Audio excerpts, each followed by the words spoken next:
Hey guys and gals, Trevor here with Investor Carrot. Let me get my headphones on here. And there's a big old bell that they just put in in downtown Roseburg that every hour on the hour now we get a nice pleasant gong right above our office. Shoot. Well, welcome on into this week's Carrot coaching call. And if you guys are new to Carrot, welcome into your very first coaching call likely. If you're not new to Carrot, awesome, welcome back. And I'm going to be sharing my screen here in a minute, but I'm hopping over to the area for live chat just to make sure that we are all set in there. Perfect coaching call. Awesome, guys and gals. So beautiful, perfect. Mike, first call that you're on. Call just started, man. So if you're seeing the video right now, awesome, you're in the right spot. If you're not seeing the video right now, then make sure to refresh your page or something like that, which you probably wouldn't have heard if you're not seeing the video. And guys and gals, quick sound check for me here. I just switched on my other microphone. I want to make sure things are working here correctly. Can you guys hear me okay? And can you guys see me on the screen? Just in the chat box in the bottom right. If you don't see the chat box, click the little blue bubble up. We'll pop the chat box on this coaching call screen. But let me know if you guys can see me, if you guys can hear me. Quick double yes in the chat box, and we're gonna dive into this. And let's see first. Let's see. Let's check the technical side of this. And yeah, guys and gals, if you guys can poke through really quickly, double yes if you can see me and hear me. That way I know that we're good to go. Okay, sweet, perfect, Phil. Awesome, some more people popped in. And does my audio sound okay? I'm just using my normal computer audio, the audio that's on my computer, but I have this fancy mic too, that if the audio isn't coming through great, we can turn the mic in. Awesome, perfect. Perfect. So we will leave the current mic where it is then. Sweet.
Sweet, we're back. Sorry. Rookie mistake. I clicked the X button on this bar to get it out of my way, and it happened to be the X button on the video that X'd me out. So, Michael, if you can hear me now, I see you said lost video and audio. Should be back now. So give me a quick note that you can see me and hear me once again, and we will resume. So once again, guys, we're gonna be talking about lifecycle marketing today. Okay, we're gonna be talking about lifecycle marketing today. And lifecycle marketing, basically what it is marketing in a very specific way so it meets the prospect exactly where they are mindset wise. And if you guys can once again confirm you can see me and hear me again, that would be awesome. Just refresh the page if you can't see me. Yep, sweet, looks like we're good. So one thing that I learned several years back is, a lot of times we do marketing in a silo. A lot of times we do marketing in a silo where the marketing that we're doing is very, very, it's basic. It's here's my service or my product. If you'd like to buy it, here's what I do. It's the basic we buy houses or if you need to sell your house fast type of marketing, right? So we're going to be talking about how do you make sure to cut through the clutter in the current market, because there's a lot of competition out there between agents, investors, lots of options for sellers and buyers. So how do we adjust our marketing in a way so it really, really, really cuts through that clutter and meets that prospect exactly where they are? How do you make it so more of your leads turn into a deal? How do you make it so more of your website visitors or more of your people who see your direct mail turn into a lead that turn into a deal? So we're talking about changing little lever points in your business. And some of these lever points, like using lifecycle marketing, can be a massive deal. I was talking with one of our customers just last week, and they were saying, man, you know, one of the tips, I think it was actually on one of our podcasts that we're putting out here on the Carrot Cast. They said, man, one of the tips that I need to toss out there is so simple and easy for people, but on the follow-up, you know, how are we? Yep, Casey, you're in there, man. You're on the live chat right now, so I saw you. So how do you make sure that on your follow-up, you're meeting that person in the exact state mentally that they're in to give them the best chance of coming back to you, to work with you, to sell you their house, or to buy a property from you? So we're going to be talking about those. We're going to be giving specific examples today of ads that are working for different phases of the customer life cycle.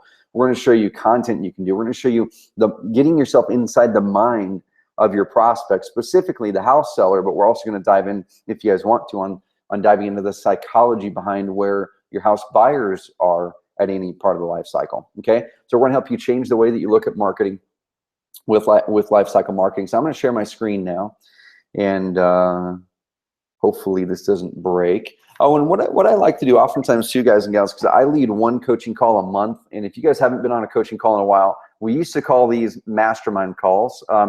Yep, Richard, you're on the live chat right now. Yep, I got you, man. You're on there. So where you just put it through, I can see that. So one thing that I'm always doing here, just in my life in general, is I'm always growing. It's actually one of our core values here at Carrot, is consistent and never-ending improvement. And so I'm on a big leadership kick right now because we're hiring more people. We actually had 2 new people starting the customer success team yesterday here at Carrot. So we're up to 14 full-time people now. We're going to keep on growing to help serve you guys better. But I'm on a big leadership kick. So if you guys are on a leadership kick as well, I'm reading this book right now, Leading Change by John Cotter. Funny thing is, I actually read that book originally in college, and it was the most boring book in the world, right? But I love the book now because it's something I need to tackle as we are right now in the specific problems we have. Because as we're putting more system into our business, as we're no, Michael, it's all the YouTube live stream. Yep, right there, man. So you're in the right spot, and I see your live chat. So anyway, this is a big, amazing book if you guys are looking to dive into it. And my coach, my leadership coach who comes in every Tuesday, actually broke it down into some simpler steps in this book, which I have these on my desk right now, on how change fails and also how to create lasting change. So just make sure you have those resources in your life, guys and gals. Whatever your biggest problem is that you're diving into right now, get a book for it, find a mentor, find a coach, something like that. All right. So I'm going to share my screen right meow. Okay, sweet. So let me know, guys and gals, if you can see my screen, and we're going to dive right into the content. All right. And we have been getting some really, really good feedback from y'all as well on ways that we can make these coaching calls better. Okay, one thing that we are doing here over the next couple months is we're launching another one of these calls that's going to be called the mastermind call. I know we used to call these mastermind calls, but they weren't really true masterminds. You know, a mastermind is where there's a lot, multiple people at the same level or similar level sharing the ideas that are working great. And this is really us as Carrot sharing, things that are working great for us, or giving you a peek behind the scenes with other clients. And it wasn't a true mastermind call. So we rebranded them at the start of April, it's the Carrot Coaching Call now. And then we're going to be launching a true mastermind call here in the next couple months for a higher pricing plan that we're going to be rolling out with.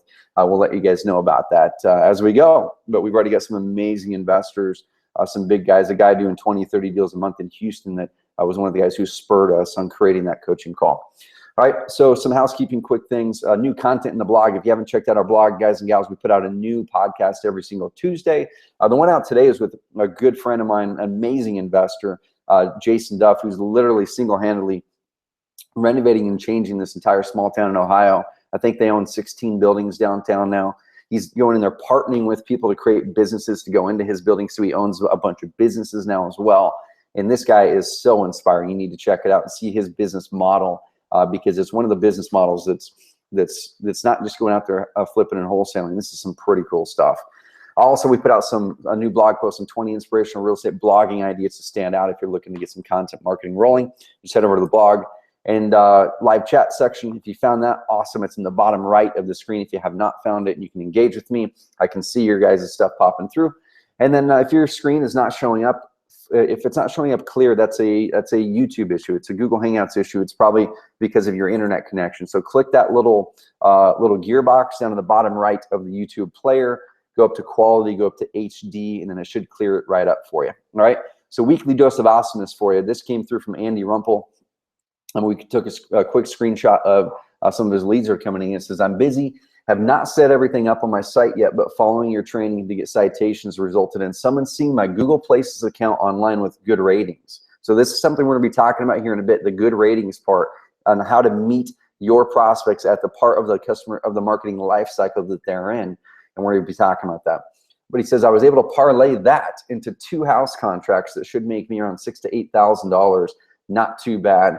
Thanks, Andy Rumpel. And that's the stuff we'd like to see right there, because if you close one deal, that's going to pay for your Carrot membership. For Andy, it's going to pay for his Carrot membership for 6, 7, 8, 9, 10 years. Okay, so he's already got the value within about 4 months of just diving into our training, implementing it, coming to us with questions, just like on these coaching calls. And then he's got his ROI for the next, use about, what is that, 8,000% ROI if he's on the Content Pro Plan Annual. All right, so we want to see you guys going out there and implementing too. What you're seeing us teach works. It works every single day. We want to make sure that you guys are going out there and implementing and coming to us when you have bottlenecks, when you run into problems. We're here for you. All right. I'm the CEO of Carrot. Going to lead your coaching call today. Adrian, who's right here, leads most of our coaching calls, so I can pull back and really work on leading our team here.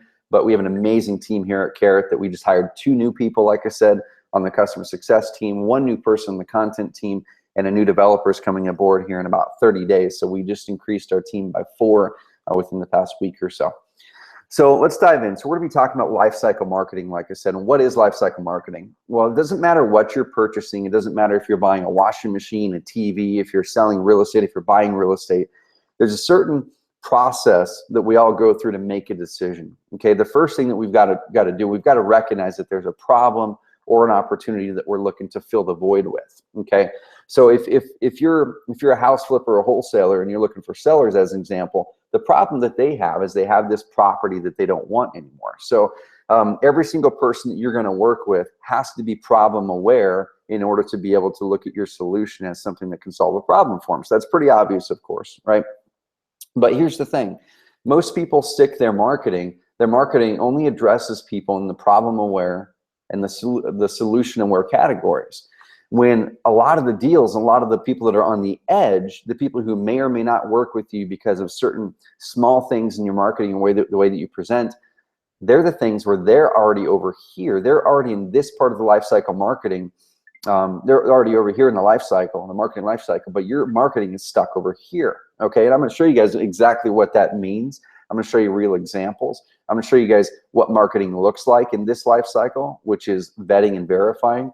I'm going to show you guys what marketing looks like in this life cycle, part of the life cycle, which is the decision-making part. Okay, and basically, like I said, let's kind of pull it back. Let's put ourselves in our own shoes when we go out there and buy something. If you're going to buy that flat screen TV on the wall, or that fancy car, or you're going to invest in something, okay, the first thing that we recognize is we go, shoot, there's a space on the wall and I want to put something there, maybe a TV, right?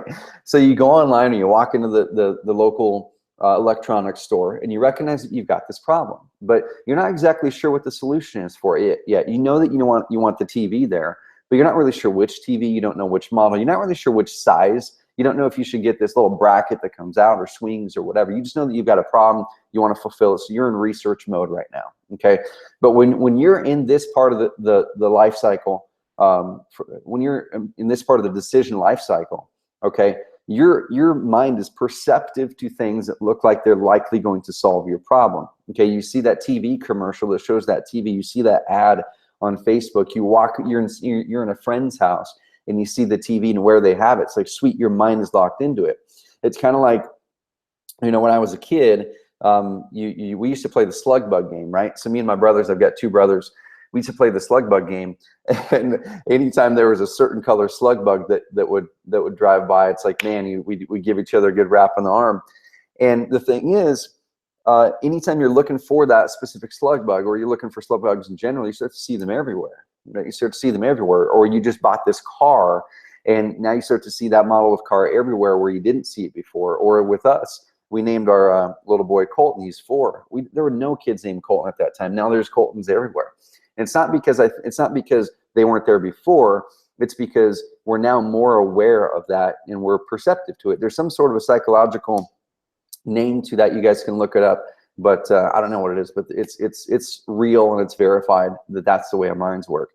So as soon as we're perceptive to it, we start to look for those solutions. Okay, so once again, going back to the TV example, you walk into Walmart and you ask them, okay, let's look at the TVs. Or you go online and you start to Google the reviews and look at this TV versus that TV and Consumer Reports. You ask your friend, hey, do you like that TV? What do you not like about it? That kind of thing. Okay, so now you start to be aware of certain solutions, of certain TVs, certain models of TV.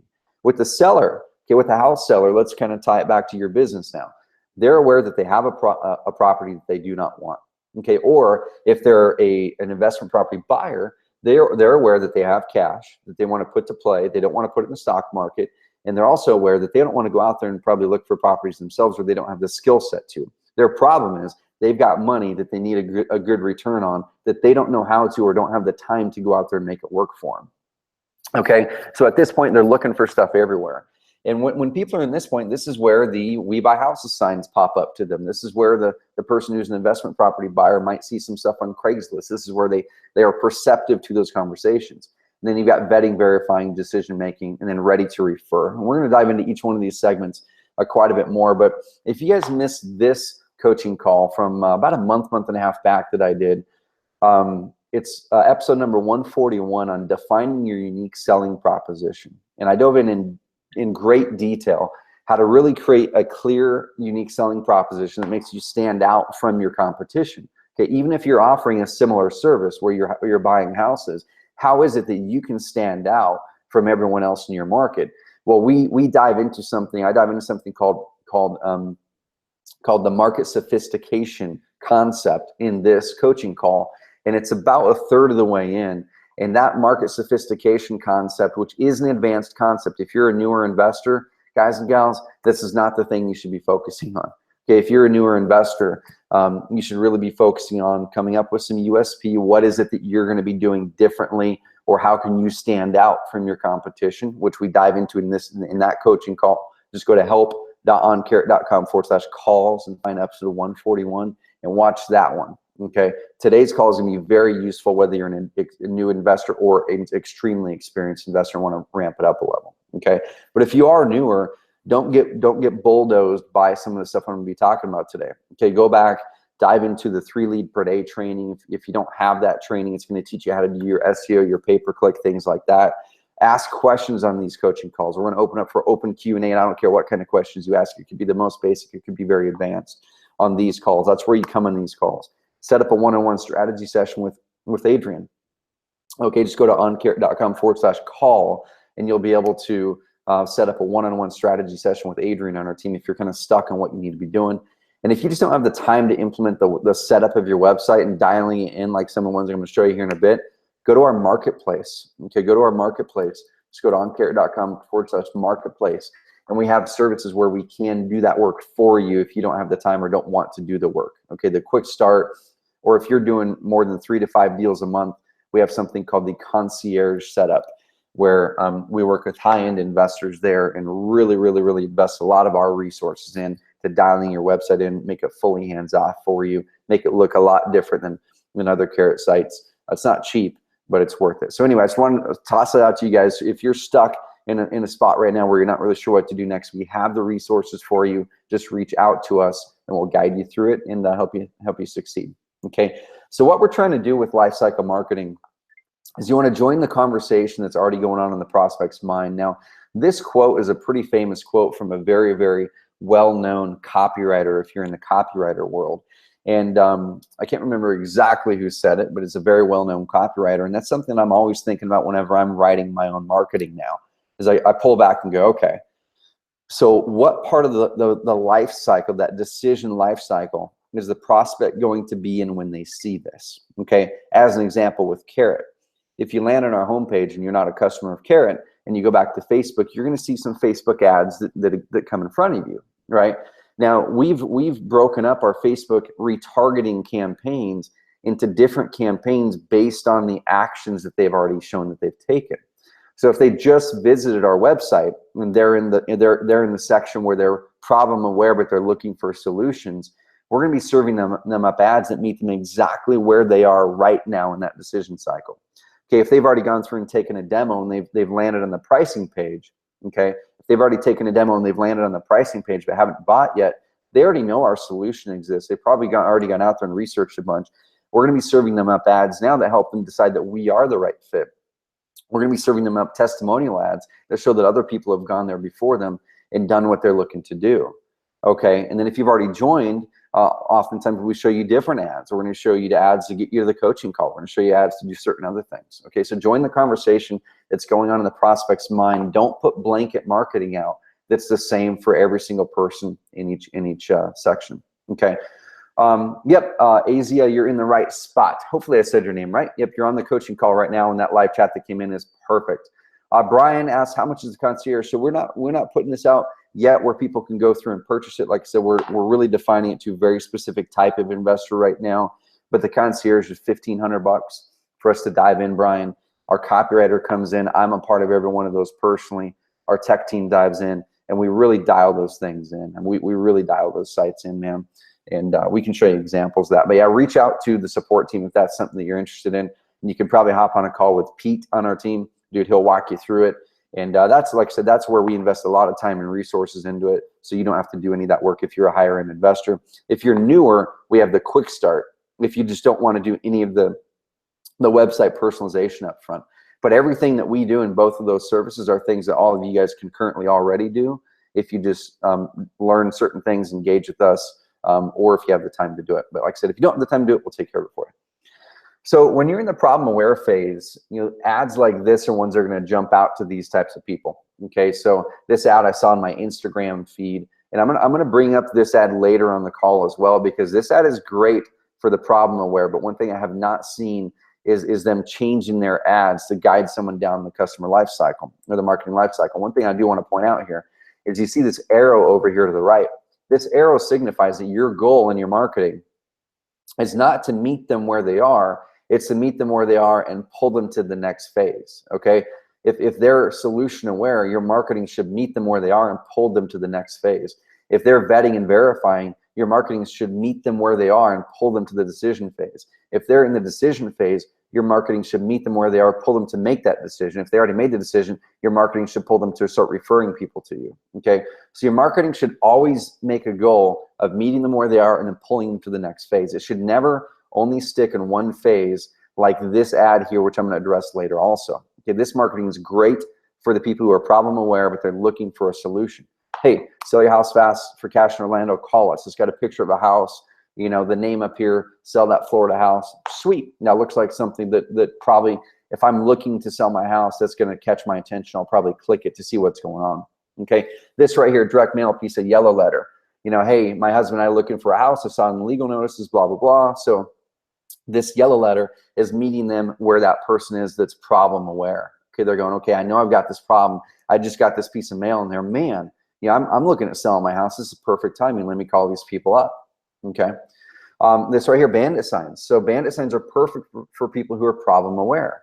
And I'm going to be showing you guys why these are not perfect for people who are in a later stage in the marketing life cycle. But if they're problem aware and they haven't found a solution yet, sweet, that's where these serve their purpose. Okay, right here, people are Googling online as an example with this phrase, sell my inherited house, Birmingham. They know they have an inherited house, a house that they inherited, and they don't really want to sell it, but they don't know what to do with it. They don't know what the solution is. They're aware of their problem, but not aware of their solution. So that's where content marketing can come into play. Okay, these right here are Carrot customers with their blogs, their Content Pro blogs. If you're a Content Pro member, you have access to this system as well to launch these blog posts for you weekly. To get out there. So this person searching, this is problem aware, they're guided over here to learn about stuff, and then they become solution aware. Okay, right here, this is a real estate agent's blog. If you're an agent, you can do this stuff just as effectively, where you can see right here, they're putting out their real estate market reports every month. Now, if you're an investor, that's probably not something you want to do. If you're an agent, that probably is something you want to do, because the person that's going to be researching that is the person that has a problem of they're looking to sell their house or they want to sell their house. So they're researching how the market's doing. And if you can be the resource for them way before they actually start looking for a solution, they're likely going to choose you. Okay, so that's where we're coming to people with this marketing. This is blanket marketing. We want to make sure to grab as many people as we can who are aware of their problem to start to make them aware that we are a solution. Okay, so as soon as we guide them from problem aware, we make them solution aware. Okay, so solution aware, what type of ads or what type of marketing would it look like if you're solution aware? All right, well, solution aware ads kind of look like this. So with Brad Chandler, one of our clients out of Express Home Buyers, one of the largest home buyers in the country, they've really dialed in a lot of their Facebook marketing now. Now, I don't know the specific results of these ads, but I saw these ads, took screenshots of them. I'm like, man, these are really good ads that address where these prospects are in the marketing life cycle. Okay, so right here, can we really buy your house in 7 days? How exactly does that process work? We hear these questions all the time from home sellers. Watch a short video to find out. You know, call to action, go to the Facebook page, and here's a video. Okay, so let's kind of break this down a little bit. You can see that the copy doesn't say, do you need to sell your house? Okay, it says, can we really buy your house in 7 days? How does it work? So this ad's assuming that this person likely already knows that there are companies out there that can buy your house. Okay, this ad assumes that these people have already seen something that alerts them to the solution. This ad already, it assumes that you've already recognized your problem and you're already past the phase of being problem aware, right? So this is really joining that conversation in their mind, because a lot of sellers at this point, they're like, man, I know the traditional selling process is going through an agent, but I've heard about these investors. Man, are they legit? Like, do they really do what they say they do? I can actually sell my house and be done with it in like a week. Is that real? How does it work? You know, how's that process work? So kind of when you start to talk about the how's that work kind of thing, we've done lots of testing, guys and gals, on our websites. And that's one of the things, of course, that we're known for at Carrot, is really pioneering performance, pioneering the focus on performance in this industry. And we have a lot of our competitors now who are emulating us, which I'm glad, because one of our missions as a business is to up-level the standard in this industry, in the real estate industry in general, agents and investors, up-level the standard of service that people expect from companies they work with, and up-level the standard of marketing that people put out there, both content, websites, the whole thing. So we see a lot of our competitors emulating this now, but they don't have the data to back it up. They're just kind of emulating it because we're doing it because we had the data.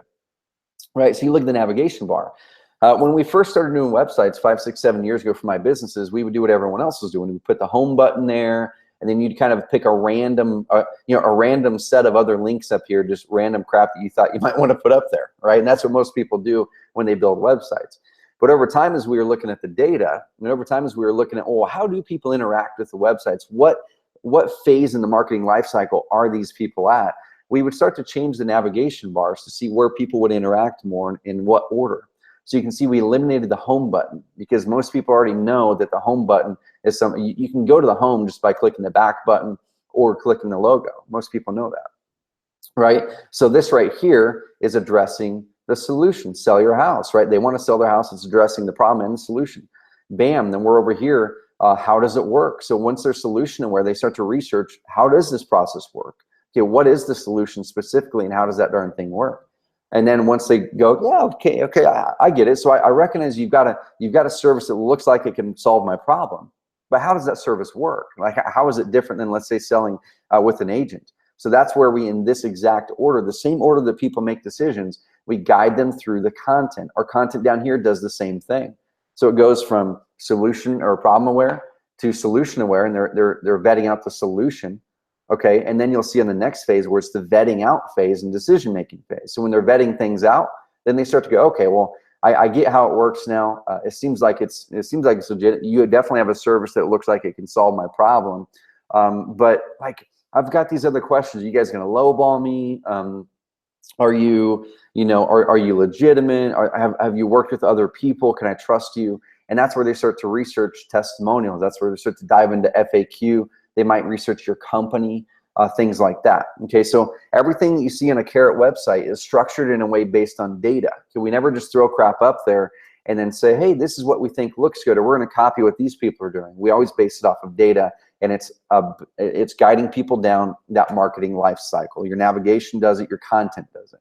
Okay, so let's look over here. right here, this is the compare page. So this is when they're solution aware, but they're trying to compare the solutions. Do I go with an agent? Do I go with an investor? Okay, so that's where this content comes into play that's helping them determine which solution is the correct one. This right here, and one of our clients, he's one of the top home buyers in Phoenix. He's buying 10 to 20 houses a month right now in Phoenix and Grand Rapids. This right here, this is content on his homepage. So he's delivering a localized picture, so showing that it's a local solution. It helps with that prospect's decision-making process, a local solution. Okay, it verifies that this is a house that we actually purchased, and it walks through some of the benefits that you'll get. Avoid paying fees, you avoid waiting months, avoid working with inexperienced fly-by-night house buyers, okay? Then we're gonna go through how the process works.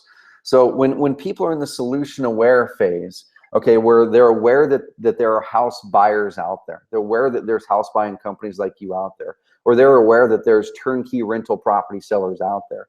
Now we need to guide them through the process on how it works, how it's different than other things, and then show that it is a local solution that they can trust, okay? So solution aware. Now we go to vetting and verifying. So as soon as they've gone, okay, I recognize that I've got a problem, I did some research, and I recognize that there's some companies out there that look like they have a service that can solve my problem. Okay, so now they're solution aware. They've looked at several of those services, and now they're going, okay, I'm not really sure which one to go with, or if this one that I got that direct mail piece, or this one that I saw that postcard is the one I should work with. Are they trustworthy? Can I verify that there's someone who's not going to rip me off, right? So that's when they're in the vetting and verifying phase. If you're buying a TV, same thing, guys and gals. You recognize you have the hole in the wall that you want to fill. You go and start doing research, you ask friends, you go to Walmart, wherever it is, you find a bunch of solutions. Here's all these TVs, here's 5 or 6 models. I'm gonna whittle them down to these 3 models. Okay, then what do? You hop online and you find research and reviews for all 3 of those models. You're typing like Samsung, blah, blah, blah, 60-inch, whatever, reviews. And then you go online to try to find reviews. Or you talk to a friend that has that same TV, or you talk to the rep there at the TV store that they give the pros and cons of it. So you're in vetting and verifying phase. We all do this. And especially for big financial decisions, your buyers and sellers are doing this in a massive way, whether you know it or not. So here's a great ad that joins that person on this part of the marketing life cycle. Okay, so if someone's in vetting and verifying, should we be showing them, guys and gals, if someone's in the vetting and verifying phase, should we be showing them, let me go back to right here.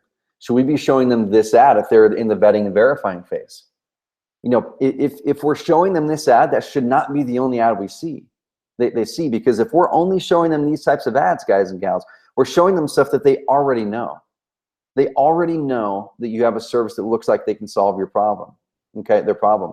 Where they're at right now is they're way further in that life cycle where they're now trying to vet things out, but you're not giving them an opportunity to do that. So you serve them up an ad like this. Okay, so ways that you can do this in Facebook is if someone has opted in as a lead, you need to be serving them up different Facebook retargeting campaigns than if they have not opted in as a lead. Okay, if people have made it to certain pages on your website, like let's say the About page, you should probably be serving them up different ads than people who have not done any of that stuff yet. Okay, if you're doing a retargeting campaign versus a cold ad campaign, or if you're doing a direct mailing campaign, and your first direct mail piece goes out there and is addressing the problem that they have and showing them that there's a solution, and you send 3, 4, or 5 more pieces to them over the next month or 2 or 3 months or however long it is, your next pieces should not be the same. They should not be saying, hey, we have a service, we can buy your house, and just showing more benefits. It should be saying, hey, here's how we compare to other offerings. Hey, here's exactly how you're going to see a service with us versus the other guys. Hey, here's these 5 questions you probably have in your mind. Let me go through them with you and blast those roadblocks from your mind. Hey, you probably have these big questions in your mind that you're going, oh man, should I work with these people, or how do I differentiate this investor versus this investor? Okay, that's where you need to be serving up those different types of direct mail pieces, different types of ads, or whatever. It doesn't matter what kind of marketing it is. Serve up mail, serve up ads, whatever it is, in the part of the marketing life cycle that they are currently in. Join that conversation that's already going on in their mind. So right here, it says, warning, watch out for investors that have no references and no online reviews. Al tried selling his home to 3 unscrupulous investors before calling Express Home Buyers. Listen to a shocking story. And then it goes into a quote. If you click this, it brings out the guy's whole testimonial. You click the video, It's an amazing video. Okay, they produce them pretty darn well, but you don't have to do a highly produced video. It can be on your iPhone that you upload there, okay? But then it's basically Al talking about his story. It's saying, hey, he walks through that he had this house and he reached out to some investors, took the highest offer. That person promised it was gonna close. They didn't close, they backed out. They ended up saying that they were gonna offer him half as much or $100,000 less. Okay, and then they still couldn't close. So he goes on to the next investor and they did the same thing, goes on to the next investor, they did the same thing. This is a real story. And then, of course, he comes to Express Home Buyers, who didn't have the highest offer originally, but did what they said that they were going to do. They're a reputable solution. So this ad right here is directly meeting this prospect, this seller, in that exact mind state that they are in at this point. They know Express Home Buyers exist. They know their competitors exist.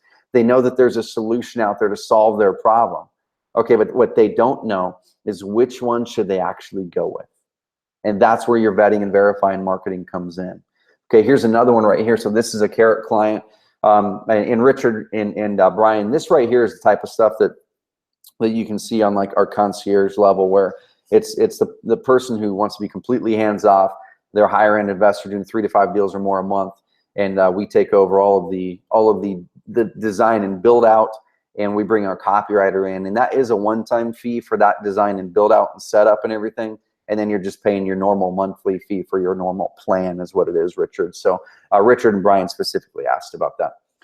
So this right here, you can see if I land on this website now and I'm in vetting and verifying phase and I see this ad, then I come over here, you can see there's all kinds of things that give me comfort. And we've talked about this a lot, about building your credibility profile. In a market like we're in right now, credibility is king. Credibility is massive because there's a lot of options out there. How do you, when someone's in the vetting and verifying phase, how do you stand out? They already know you have a service that looks like it can solve their problem. They already know that you and others exist out there. How do they choose you? Well, if I landed here, I clearly and quickly see right here, A+ Better Business Bureau rating. I was down about a month ago in Nashville, Tennessee, and I went and met with a handful of our customers. Brian Harris drove up there from Memphis, who's crushing it, 6-figure months very consistently as a wholesaler and flipper. Dan Lane, client of ours, the largest home buyer in Tennessee. He has a staff of 15 some odd people, does millions and millions and millions of dollars a year. He uses Carrot for their online marketing. Justin Tarr was there. Several other Carrot customers we met up with.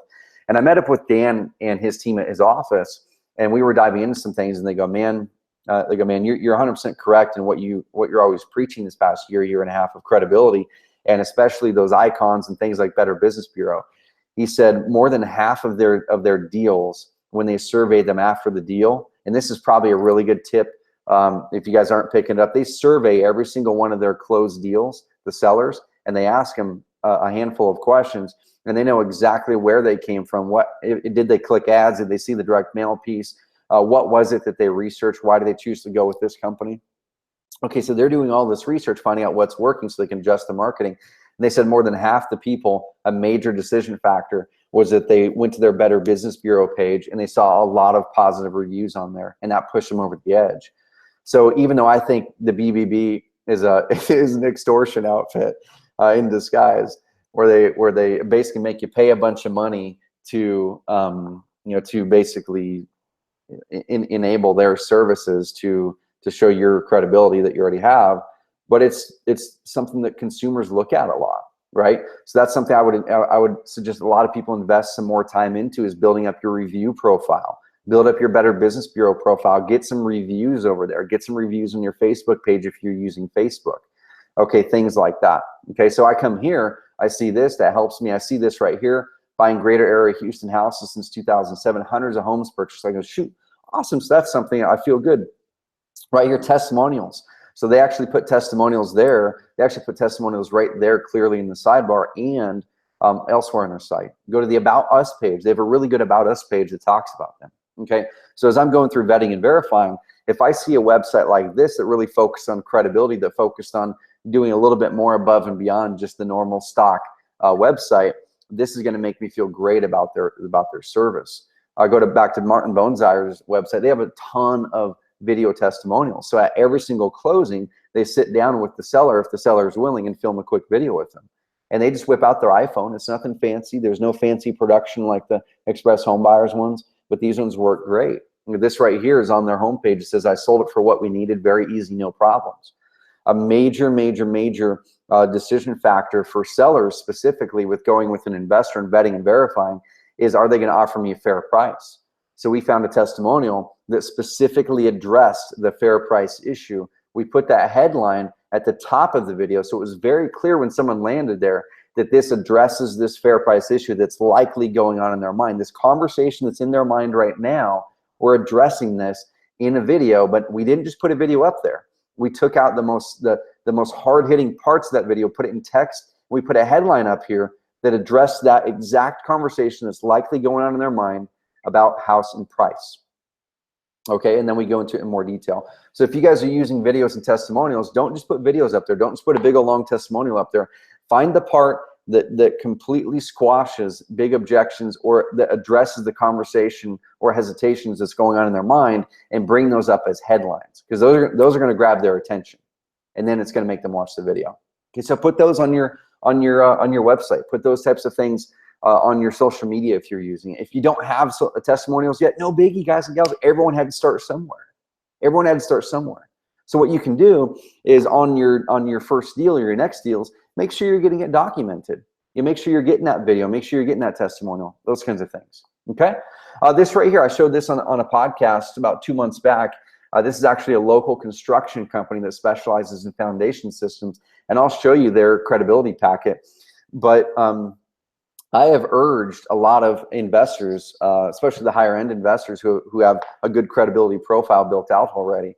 I've urged a lot of those investors to build a solid credibility packet, or at least get as much of this kind of stuff on your website as you can.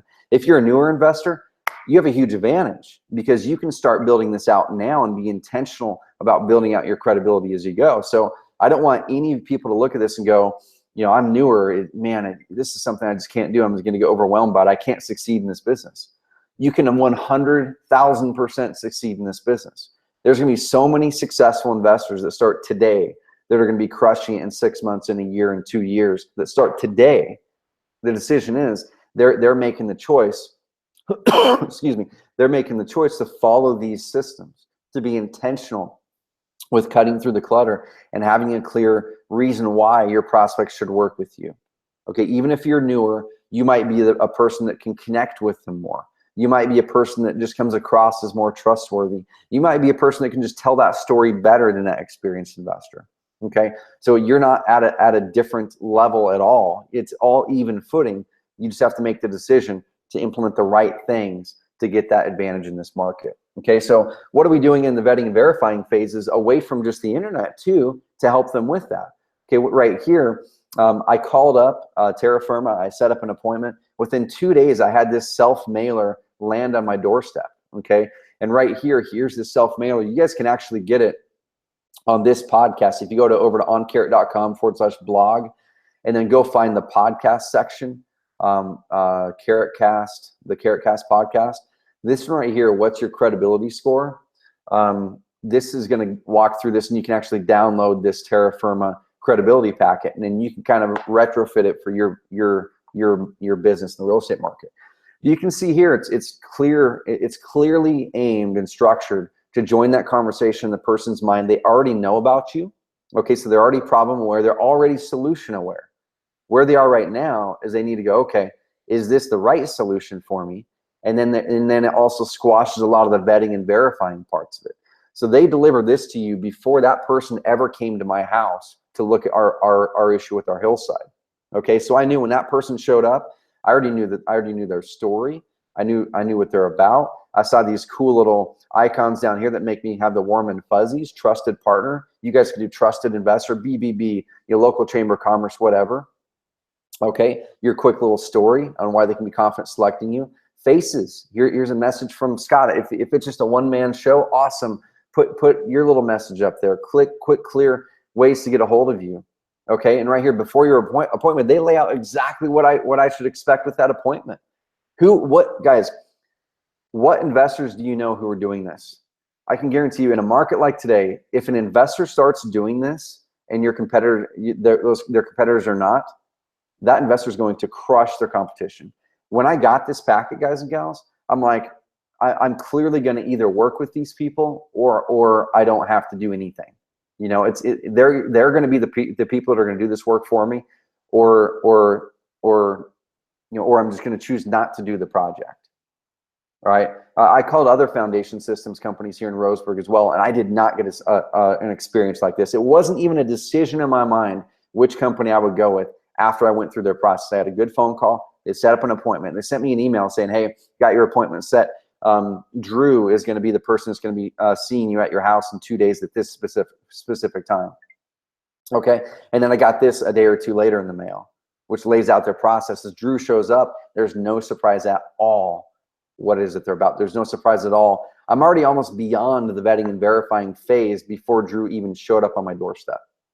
Okay. What happens most of the time though with investors or contractors is you get them to come out, they come out and do the quote. You're very skeptical because now you're in vetting and verifying phase. Okay, now you go into vetting and verifying phase after they gave you the quote, after they showed up. But imagine if you could completely pull them through that customer marketing life cycle quicker by doing things like this, by getting things like this in front of them at the times that they need them to best make those decisions. Can you imagine getting something like this in front of your prospects before they made a decision to sell their house to someone else? So let's say that your appointment was tomorrow. Okay, and everyone thinks, sweet, appointments tomorrow, we're good. What if someone was a lot more, so what if your appointment with them was tomorrow? They also set up 2 other appointments with other investors the same day.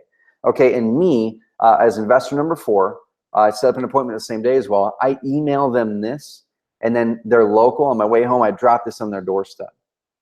Okay, can you imagine how much this is going to change that conversation in their mind when they meet with those other three house buyers the next day? It's going to completely change the conversation in their mind when they meet with those other house buyers that next day. Completely. They're going to look at you as the credible option and those guys as the man. Are these guys stacking up to these ones? So you're educating people in here.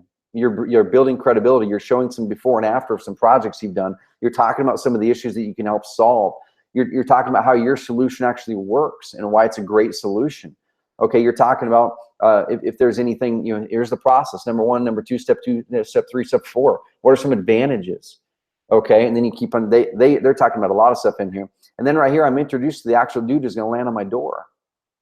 Okay, this is all before they show up. Imagine what would happen if you met that person when they're either at the verifying and vetting stage or in the solution stage with that.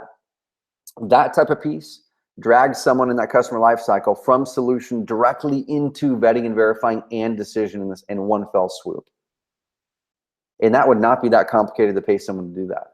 It'd probably be a couple $100 in graphics, maybe 3, 4, 5 hours of time in your time just sitting down, being strategic on writing some content. Or if you're going to hire a copywriter, you could probably get a good copywriter for 3, 4, $500 to write that copy for you. So you're under $500 to $1,000 if you hire it all out to get someone to make one of those for you. And it's going to completely advance someone down that customer marketing life cycle and crush it.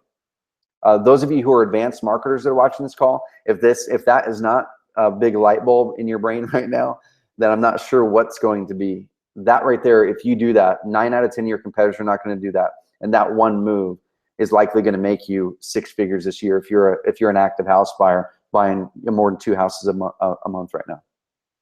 All right, so where else are they going when they're vetting and verifying? They're going to Google and they're typing up reviews. You can see this is a Google suggested search of people actually searching reviews, YouTube, Better Business Bureau. Okay, so if we know that they're searching this for the biggest house buyers in the country, I can guarantee you they're searching this for you too. Okay, there's just a lot more volume of people searching this, so it shows up in Google suggested search. So people are vetting you out. When they get the direct mail, they're going to go online and try to vet you out with reviews. What shows up for your company name when they type that? Okay, what you should be doing is get some videos up there. Get some of your testimonial videos up there, toss them up on YouTube, and title them this exact thing: your company name reviews dash, Marky Mark, whatever the person's name, Orlando, Florida. Okay, so you should title some videos those exact things, so those start to rank well when people are searching this in Google, and you're starting to control that conversation. You should go and set up your Better Business Bureau profile, and not just set it up. Go in there and be very intentional getting reviews in there. Get a dozen reviews in there over the next 6 to 12 months if you can. Okay, that's going to really help it because people are looking for it. Okay, so how are you going to push it over the edge? And a lot of people are probably looking at this going, oh my gosh, Trevor, this looks like work. This looks like a lot of work, right? This looks like a lot of work. This kind of stuff, guys, I can tell you this kind of stuff is what makes a difference between people who are just doing some deals and people who end up crushing it, people who end up cutting through the clutter, people who end up going through and winning deals away from people when they offer lower amounts. Okay, if you're going to go out there only marketing toward the people who are problem aware, and you're going to be marketing just that same marketing piece, I can buy your house and I can do it quickly, just like everyone else. What's going to happen is someone's going to come in who is nailing the vetting and verifying phase, who's nailing the solution aware phase, and they're teaching how their solution's different.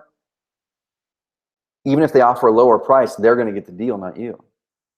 Because oftentimes the seller's not keyed in on price as the main factor. Price is a big factor, but they want to be confident that they're going to be working with a company that can follow through with what they're going to do, and that's legit, that's trustworthy. And that's in any type of business. And once again, I don't care if you're selling toilets or real estate. So if you want to find this resource, go to our blog, go to oncarrot.com/blog, and then over in the search box, maybe type in credibility score, and you'll find this. And listen to that episode of the Carrot Cast, because that episode I really dive into how to create great credibility in your marketing, not just online. How to kind of determine your credibility score, and then I talk about this piece a little bit more in there as well. All right, so go check that out.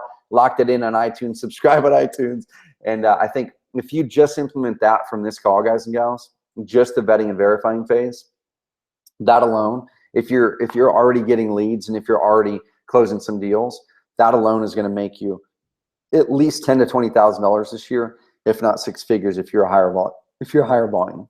Okay, that's going to give you your ROI from Carrot by 10 to 100 times just by showing up on this one call that's included in your plan.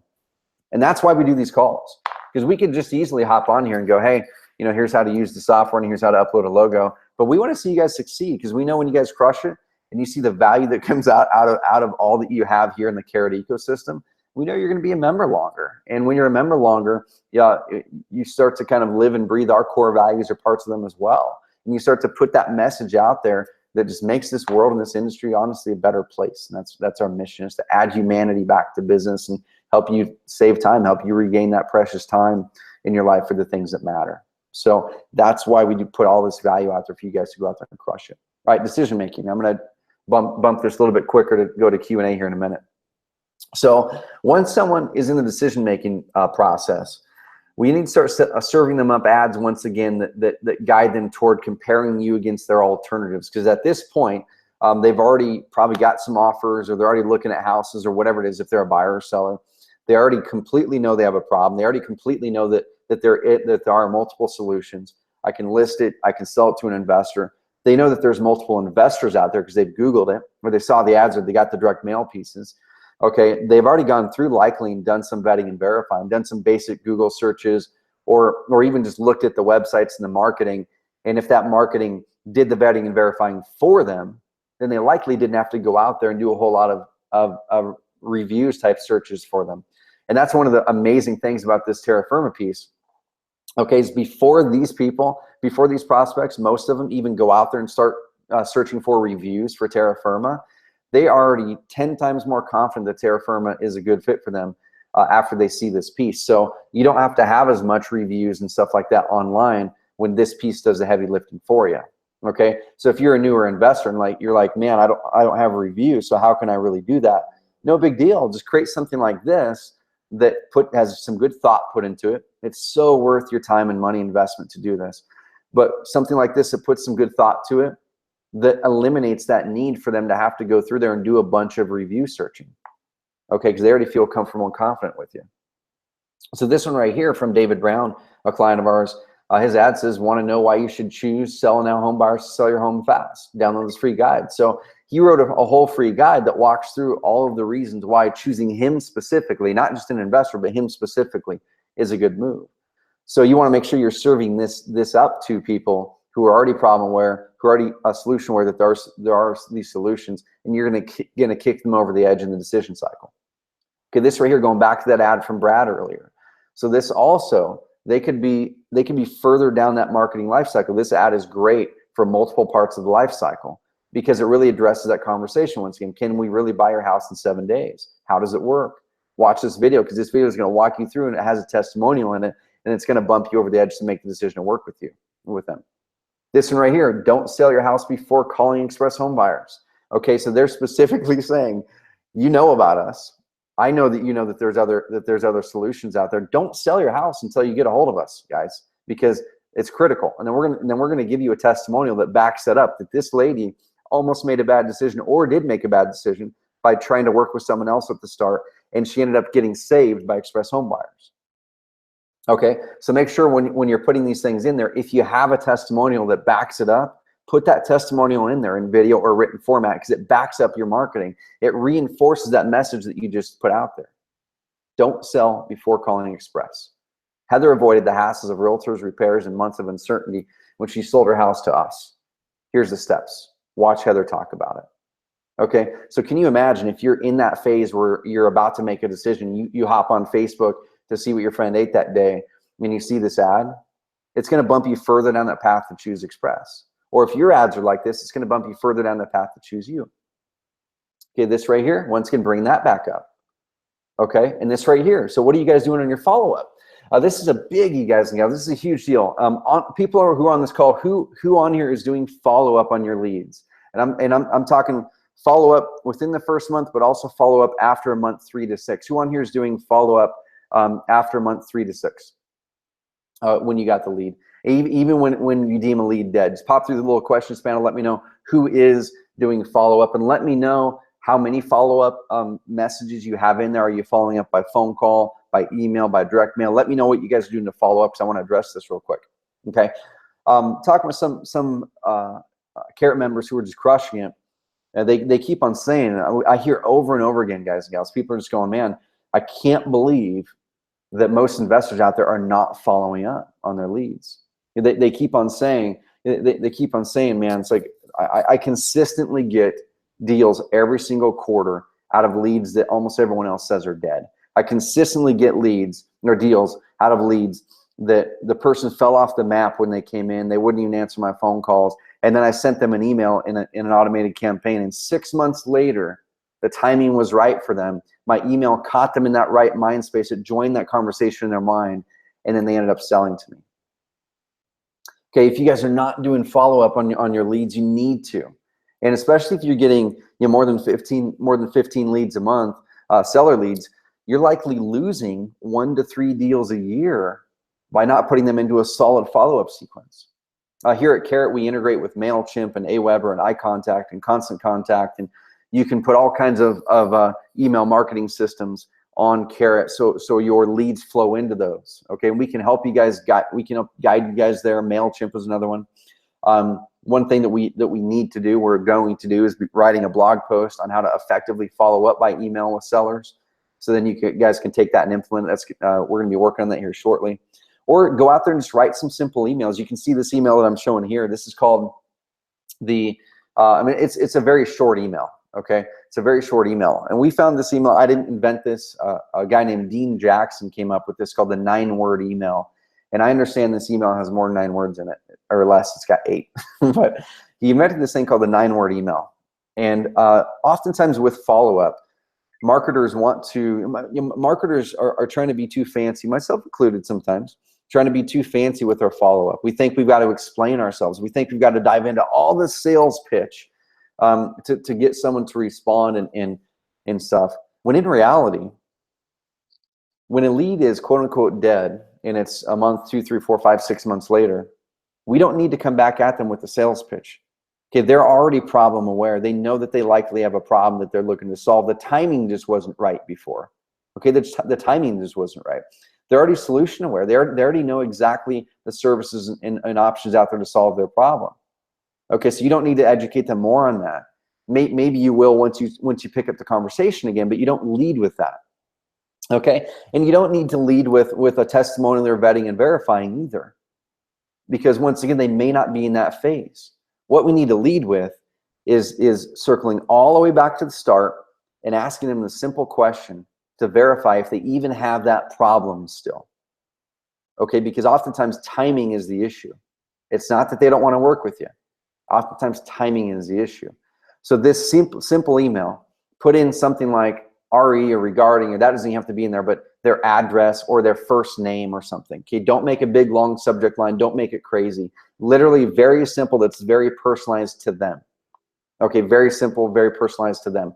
It could be Mark. It could be their address like this. Okay, then all the email should say, without a big old huge thing down here, it should say, you need to still sell your house, question mark. That's it. That's all you're trying to do. You know, and I just put Trevor. So that's all you're trying to do there, guys and gals. All you're trying to do is start a conversation, because we know when you can start a conversation when people are in the decision-making process, you have a higher likelihood of actually closing that deal. You have a higher likelihood of closing that sale. Okay, with Carrot, as an example, we eat our own dog food, as they say. And we have an email that goes out 6 months after someone initially engages with us and doesn't join Carrot. It's about 6 months, and it's literally an email that has their first name in the subject line. And then it says, do you still need a website? Do you still need to get leads online? Okay, one of those questions. And that's it. Because all we're looking to do is, if they answer back no, sweet. We can take them out of our sequence and bail, or we can put them in the sequence and send that email out again in another year. Okay, if they are possibly still interested in where the timing is just not right. Okay, but if they do answer yes, awesome. What we've done is we've started a conversation now. If they just say yes, great. Now you engage back in. Oh, cool. Well, shoot, I know we connected a couple months ago, and we're still buying houses in your area. Do you want to chat really quick to see if it's a fit this go around? That's it. You know, very, very simple. And then you hop on the phone with them or meet them in person, and then that's where you answer their questions. You guide them through that whole process again, from solutions, going through those solutions, vetting, verifying, helping them make a decision. Okay, so put this email in place in your follow-up sequence on email about 3 to 6 months out. Okay, and then also take all the phone numbers that you have and do a slide broadcast. Do a slide broadcast. It's an actual software called Slide Dial, I think. Slide Dial. Yeah, Slide Dial broadcast. You can go out there and do a Slide Dial broadcast that drops it directly on voicemail. Okay, drops it directly on voicemail. Or there's a company that I own part of called Call Loop, which does the same thing, just slightly different. So if you guys wanted to use Call Loop, that's a software that I own part of that you can integrate with Aweber and MailChimp and things like that. So you can use all those systems together if you want to, right? So anyway, what you would do is 3 to 6 months out, take all those phone numbers, since they're in this decision-making process, and just blast them out something really simple. Hey, you know, this is Mark. I know we chatted 4 or 5 months back about your house here in Nashville or whatever it is. Okay, and you're looking to sell it. Well, I had some notes here I wanted to follow up and see if you're still wanting to sell the house. We're buying some houses this month in your area. We're able to offer a little bit more than we were before. Let's connect. Here's my phone number. Shoot me back a note. So that's all pre-recorded. You put it in Slide Dial, and you send it out to your 600 leads that are quote unquote dead 3 months later, 6 months later, and you're going to reignite some of those into deals if you have enough. Okay. Same thing with direct mail. If the timing just wasn't right, pop them back a direct mail piece, a whole series over the course of 6 to 8 months. If you know that they need to sell their house, the timing just wasn't right. Okay, so make sure you're guiding people past the decision-making process. You're forcing your way in there in a nice, useful way to help them make that decision. All right, here's another way that we're doing it. So if we know that the person's probably already taken a demo of Carrot, they've already hit the pricing page, our smart techie marketing guys on our team set up a different retargeting or remarketing campaign on Facebook. Okay, so if you hit our pricing page and took a demo, but you hadn't purchased Carrot yet, you're going to then see this ad along with several others as a campaign on Facebook. Okay, so we're no longer serving you up ads that just says, hey, you know, get leads online. We know that you already know about Carrot, which is solution aware. We know that you already know about your problem. Otherwise, you wouldn't be looking for it in the first place, and it would never landed on our website. We know you're in the vetting and verifying and or decision-making phase.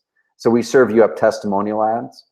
We serve you up ads that join that conversation we know that you're having in your mind, comparing Carrot versus other alternatives. And then we really drive in our unique selling proposition, that we focus on performance, that you can go with something that's lower cost, but we focus on performance. We have a full team that's going to help you perform better than any other team in the world at getting leads online as an investor. Between our coaching calls, between our one-on-one calls, between our training, between our software and our websites, the way that they're set up, the way that we base everything off of data and research. That's what these ads then drive you toward content to help you get over that edge.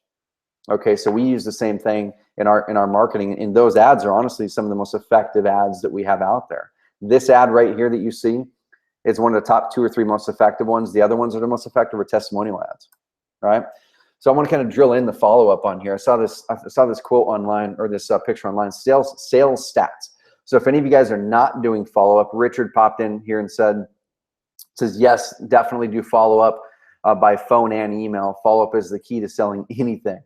And 100% agree, man. So kind of popping in here, 48% of sales people never follow up with the prospect. I would say that number is even higher with house flippers and wholesalers, because a lot of people are so locked into getting that lead and making that phone call that for some reason they don't think about everything after that. They don't think about everything after that. So 25% of salespeople make a second contact and stop. Cool. So that's people who are going to perform at a higher level than these half of people. 12% of salespeople only make 3 contacts and stop. So the keyword here is only, right? A lot of people look at it and go, shoot, they did 3 follow-ups and stopped. Man, that's a lot. Like, I can't believe they did 3. Only 3 contacts.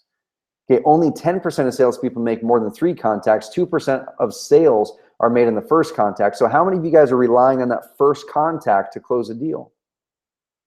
According to this, only 2% of sales are made in the first contact. Okay, so that's the equivalent of someone calling you up and you closing the deal over the phone, right? So that's a very, very low percentage. Okay, 3% of sales are made in the second contact. So that's the equivalent of them calling up, or them seeing your postcard, calling up, and then you landing on the door and talking to them. That's 2 to 3 touches right there.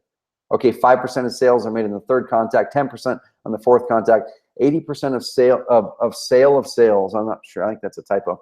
80% of sales are made on the 5th to 12th contact.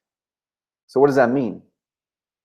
If Richard says we make a minimum of 7 contacts, that means that mail piece that they got that joins the conversation about their problem and makes them solution aware. It drags them from problem aware to solution aware.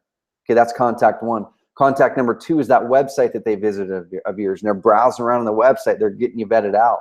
Okay, and that's trying to drag them from solution aware to vetting and verifying. Okay, so that's number 2. They pick up the phone and call you. That's number 3. Okay, that's contact number 3. You have a good call with them. You set an appointment. That's number 4. You show up at the door. You talk to them. You have an appointment. Okay, after the appointment, what do you do to follow up? Then you call them up the next day. You send them an email, whatever. That's number 5. Okay, so what if they end up not wanting to close right away? You follow up another week or 2 later. Say, hey, I know you got that offer of ours. Wanted to see if you had any questions on it. That's number 6. Okay, and then what happens if they're still not good? You don't stop there. You put them into a sequence. You put them into an email sequence, and then at intervals like 3, 6, 9 months, then you're following up with a slide broadcast, following up with emails, and that pushes it over the 5, 6, 7, 8, 9, 10 follow-ups.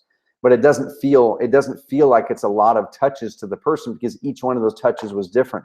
They received the postcard. They themselves went to your website and researched. They themselves called you. Okay, they invited you to come over to their house or meet you somewhere to have an appointment. And then after that, it's up to you on follow-up. Okay, so make sure you have a process in there where you're addressing and connecting with them more than 5 times, 5 to 12 times. Okay, definitely make sure you're doing that. All right, so is your marketing reaching your prospect in the phase they are in the life cycle? And that's the big question I want to toss your guys' way. And I'm going to open it up for Q&A, and Q&A can be for anything. Okay, Q&A can be for, hey, I need you to look at my website, and did I do that? Did I do the personalization right on my website? It could be specifically about life cycle marketing. If you want me to look at your marketing, shoot, send it over my way right now, and I'll take a look at it. Yeah, Michael says in here, Michael says, I got my first 2 reviews from a seller this week, one for Google Business and one for Facebook. I'm working to build this out even more. Sweet, man, that's perfect. So Michael, I know you're still on the call. What did you have to do to get those? What do you have to do to get those reviews? Did you just straight up ask them, hey, can you go here? Did you send them an email? What did you do to get them to fill out those reviews specifically? Because that's big, because a lot of people, they go, shoot, how do I work that into my process? Do I have a piece of paper that I give them at the closing table? Do I send them an email? Do we pick up the phone and call them? Do I sit there with them and pull up our our Google Business and Facebook deal and have them do it on their cell phone? How do we do that? So if you wouldn't mind, share kind of how you got that seller to do 2 reviews for you, one on Facebook and one on Google Business. Because the cool thing is, it doesn't take much to really build out your vetting and verifying your credibility profile. It doesn't take much at all to drag them through solution aware, through vetting and verifying, straight to the decision-making process, if you have great reviews and great stuff, great testimonials that you can put in your marketing. The key is the process that we do to get people to give us those. The biggest mistake most people make is they think that they're going to do it after the transaction closed. They're going to do it a month later or a week later. Okay, by that time the seller's already moved on. Now, you might be able to get some sellers who could definitely give you a testimonial, but the best time to do it is when they have that mental win that they just got that deal closed, you know, and they got the cash or whatever it is, and they're really happy with your service. Ask them right then. Well, that day is when it works best. Okay. Let's see, popping up here some other questions. Cool. Yep. Sweet. And it looks like Alan's popping through a question here. Nope. You're on the call still, man. So it looks like Alan popped in here about 6 minutes ago for the advanced lifecycle marketing call. You're on it. And I actually it's my last slide. But the cool thing is, all these are recorded, guys and gals. So if you ever miss a coaching call, one of our weekly Tuesday coaching calls, you can always go to the help section. Okay, as a Content Pro member, you can always go to the help section. And then right here on the left side where it says coaching calls, you can click view all calls and you can see our archive. Okay, you can see our archive of other calls. And like right here, this one, 4 carat features you might not be using that Adrian did last week. You can pop right in here and see an update there. You can see the recording of it. Okay. So Alan asks, how possible is it to get very specific leads in Facebook, like only probate or only tax delinquent the way you can with direct mail? Oh man, really good question. So that's gonna be very, very, very difficult, Alan. But I'm gonna give you a caveat to it. Okay, it's gonna be very difficult, but it's a caveat. So with Facebook, I'm gonna try to give the best equivalent here. So Facebook is not quite the equivalent, but similar to the equivalent of, let's say, it's similar of a crossover between like a billboard and direct mail. Okay, where the billboard side of it is you're serving them up an ad, a message that gets in front of them where they're already going, right? And that's not stationary. With direct mail, it's stationary. It gets sent to this one mailing address. They've got to be there. They've got to pick it up. They've got to see it. That's a stationary marketing piece. Okay, Facebook, of course, is like a billboard where it's in front of their traffic pattern. It's in front of where they're already driving, where they're already visiting online.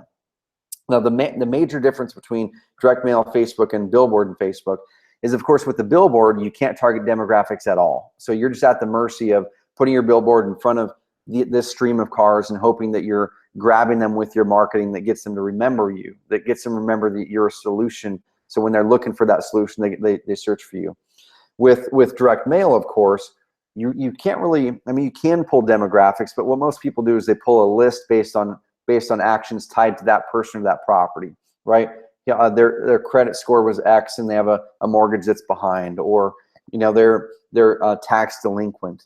The person in the property is there. There was a transfer of deed that was under $100, signifying it was probably some sort of an inheritance or something like that. Okay, so those types of things, of course, are tied to the property or the individual, but not necessarily their demographics. So Facebook doesn't really give you the tie to the property. It doesn't really give you the tie to the individual, like as in, let's say, their credit score, or as in, let's say that they live in this, you can tie to zip codes. But Facebook ties more to demographics, and that's where the separation is, because we can't take a mailing list that we get and just with a mailing address pull that into Facebook and have it tie it to people's Facebook accounts. But what we can do, so here's some things you can do really well, is if you're mailing direct mail to probate or tax delinquent, okay, and you drive them to your website, what we need to do is we need to retarget them. Okay, you need to have a Facebook retargeting pixel on your website. We have a whole tutorial that walks you through this. Let me try to find it. So we have a whole tutorial that walks through how to set up that Facebook retargeting pixel. So right here is where this is. I'm going to send this through you, Alan, if this is something that you have not done yet.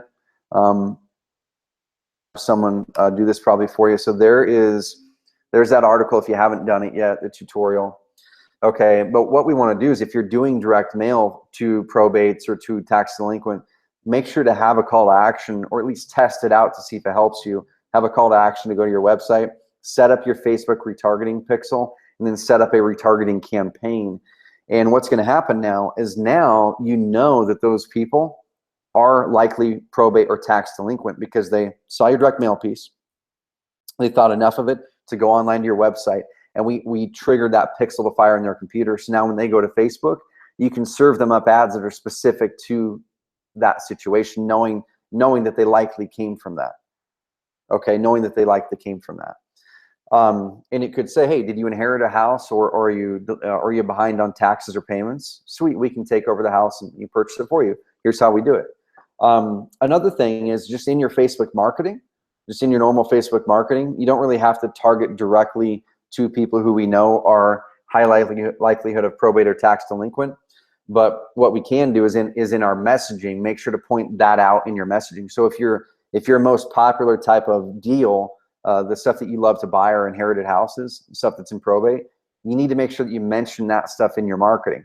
So if it's your direct mail or your online stuff or your website, your website should be very, very clear. If probate is your #1 thing, it should be very, very clear high up on the page that if someone inherited a house, you can help them sell it. Okay, it could be inherit a house, behind on tax payments, or just need to sell quickly. Sweet, we're a local experienced BBBA plus credited, whatever. Okay, so make sure you change your messaging on there too.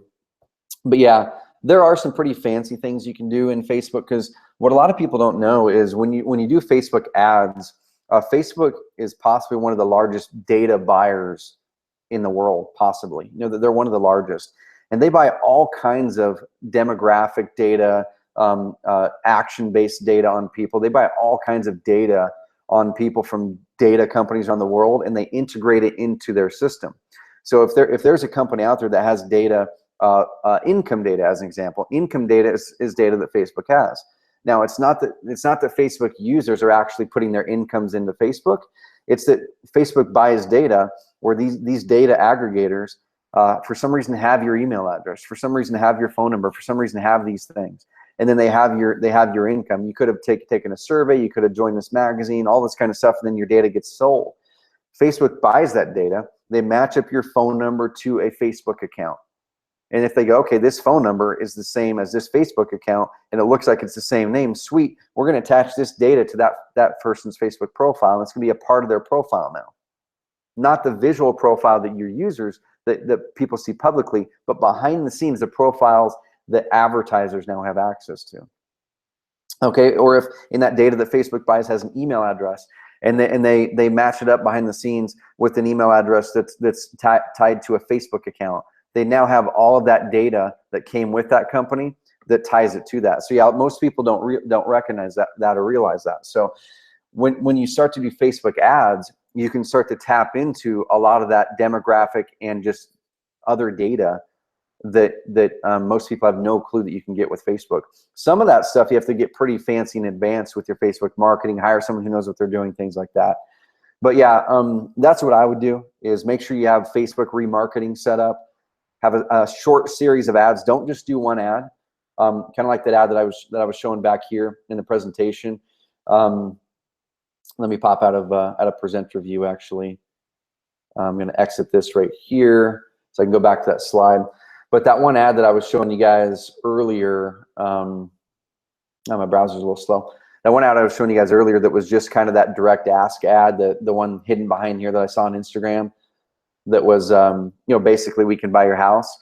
Don't make your retargeting ads just that. And that's one of the biggest mistakes most people make with their remarketing, is they set up one ad and it's just straight up addressing the problem or solution aware people. It's not addressing the people that are going through that vetting and verifying phase with testimonials and comparisons against you and other services or other investors. It's not addressing that part in the decision process where they're actually looking to make a decision. and that's where they really fall down with the effectiveness of their Facebook ads. When people say that Facebook ads don't work for sellers, which I've had some debates with some people on Facebook about that, I honestly kind of, I mean, what I would love to do is work with some of our partners and get these campaigns that we know are turning Facebook people into deals, profitable deals. I'd love to get everyone's campaigns up there, show you the ads, show you the targeting, all that kind of stuff.